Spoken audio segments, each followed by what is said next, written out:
So today we're going to look at the volume of a cylinder and a sphere.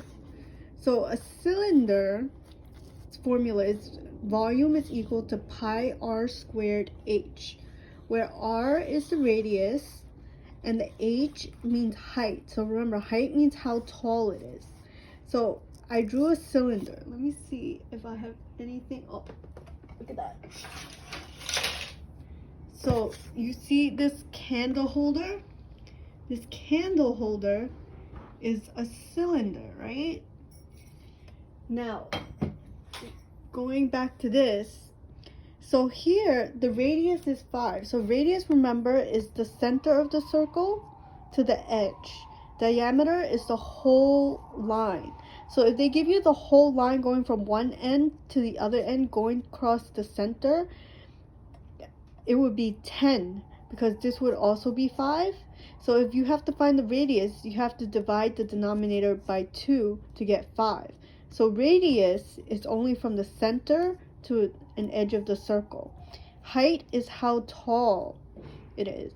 And pi is a constant, an important constant that we use constantly. So I'm going to substitute. So I'm going to do the volume is going to be pi times 5 squared. I substituted the 5 for the radius and 10 for the height. You see that?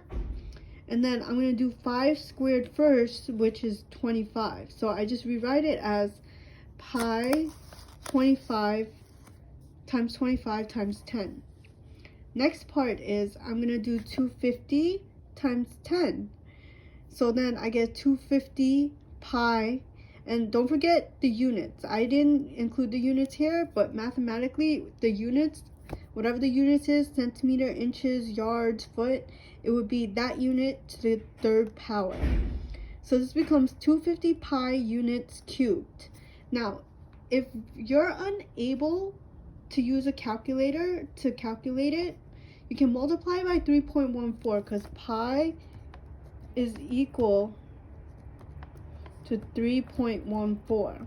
So you'll still get an approximation.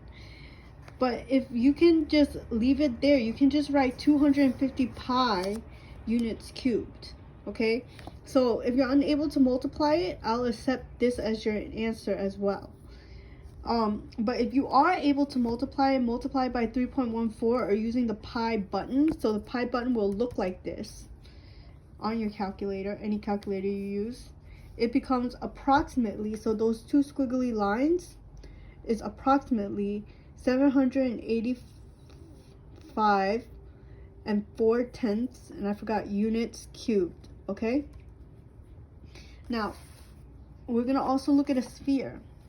So the volume of a sphere, do I have any spheres here? I don't have any spheres around me, sorry. So a globe is a sphere, is 4/3 pi r cubed. Now, same thing here. The radius here is a 3, okay? So that means that if they give you the whole line from one end of the circle to the other end of the circle, that would be 6. So you have to divide it by 2 and get only half of it, 3. That's what r is. If it's d, you divide it by 2. So I'm going to substitute in for r. So I just have to substitute in the 3, okay? So I'm going to also show you alternatively how you can write a fraction.